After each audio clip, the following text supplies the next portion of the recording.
নমস্কার দর্শকবৃন্দ। আজ আমরা জানব হরিয়ানার ভয়াবহ বন্যার পর সেখানে কি পরিস্থিতি। রোহতকের ফরমানা খাস গ্রামেও সন্ত রামপালজির দল বিশাল উদ্যোগ নিয়েছে। ৩৩,০০০ ফুট ৮ ইঞ্চি পাইপ দেওয়া হয়েছে, ৫টি ১৫ হর্স পাওয়ার মোটর, ৫টি স্টার্টার, ১১০ লিটার সলিউশন আর ১০০ ফুট তার। এইসব সাহায্যের মাধ্যমে ডুবে যাওয়া গ্রামগুলোতে ধীরে ধীরে স্বস্তি ফিরছে।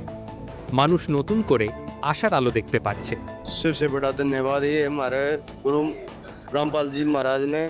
हम एक बार गए थे, हमारा 33,000 फुट पाइप आ गए और 5 मोटर आ गई और सारा बढ़िया काम हो गया गुरु महाराज जी रामपाल जी की दया से।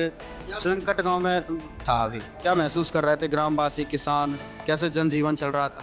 ये किसी सरकार से हमने उम्मीद नहीं लगी जब गुरु महाराज जी आते रहे। সন্ত রামপালজি মহারাজ দেখিয়ে দিলেন কঠিন সময়েও মানবতার সেবা সম্ভব। এই উদ্যোগে বন্যা প্রভাবিত মানুষরা কিছুটা স্বস্তি অনুভব করছে এবং নতুন করে আশা পাচ্ছে। সন্ত রামপালজির এই মানবিক সাহায্য প্রমাণ করছে কঠিন সময়ে সাহায্য পৌঁছে দেওয়া সম্ভব।